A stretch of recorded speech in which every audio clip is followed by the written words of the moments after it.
Ramp అంటే K ramp కాదు, కుత్త ramp. Bro K ramp energetic mass energetic అన్నమాట. కాకపోతే ఏంటంటే మన యాక్టింగ్ అరే సినిమా ఓ బ్లాక్ బస్టర్ ఓ కాల్ ఎగరేసుకోవడం కాదు, కానీ చూసినంతసేపు బాగా ఎంజాయ్ చేస్తూ ఇంకా మనోడు యాక్టింగ్ అయితే మాత్రం రఫ్ ఆడించాడే. ఒక ఎనర్జీ 10 రెడ్ బుల్ దాకా ఆ క్షణం ఎలా ఉంటాడో మనిషి ఆ క్షణం కనిపించాడు అనమాట. సినిమా అంటే ఇది అన్న, ఇలా తీస్తేనే ఒక ఎంటర్టైన్ సింపుల్ గా 100 కోట్లు పెట్టి సినిమా తీయద్దు, ఇలా సింపుల్ గా చేయాలి. ఒకటే ఎలా ఉంది కిరణ్ అపోరానికి మళ్ళీ వినరో భాగ్యం విష్ణు కథ తర్వాత ఈ సినిమా ఒక మంచి సినిమా అని మనోడు చెప్పుకోవచ్చు.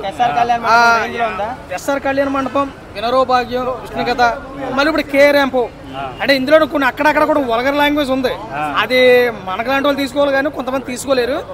యాక్టింగ్ బాగుంది, పర్ఫార్మెన్స్ బాగుంది. ర్యాంప్ సినిమాలో ఉందా లేదా? ఓకే ఖచ్చితంగా ఉంది. ఆడియన్స్ గుడి కట్టేస్తారా? అరే ఆడియన్స్ ఏందన్నా గుడి కట్టారు. ఇప్పటివరకు ఎన్ని రోజులకు వచ్చావు నా సినిమా చేయడానికి. ఈ సినిమాతో పక్కా ఇట్టు కొడుతుంది చూడండి. కే ర్యాంప్ అంటే కే ర్యాంప్ కాదు, కుత్త ర్యాంప్. ఒక్క సీన్ మాత్రం బాలకృష్ణ గుర్తొచ్చాడబ్బా.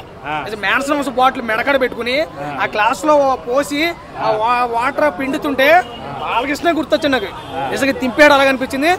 సినిమా అయితే బ్యాక్గ్రౌండ్ మ్యూజిక్ చాలా బాగుంది, యాక్టింగ్ బాగుంది, పర్ఫార్మెన్స్ బాగుంది, సాంగ్స్ బాగున్నాయి, కామెడీ బాగుంది. సినిమాలో కొన్ని సస్పెన్స్ బాగున్నాయి. కొన్ని క్యారెక్టర్ సైకోవిజన్తో మనకి ఏంట్రా అయ్యాం ఇలాంటి క్యారెక్టర్ మన లైఫ్ లో ఉంటే ఏంట్రా అనిపించుకుని ఒక సైకోవిజన్ కనిపించింది. దీపావళి విన్నారా? దీపావళి విన్నర్. ఇప్పుడు వచ్చిన మూవీస్ లో అన్ని మూవీస్ వేస్ట్, ఈ మూవీస్ బెస్ట్ అన్నా.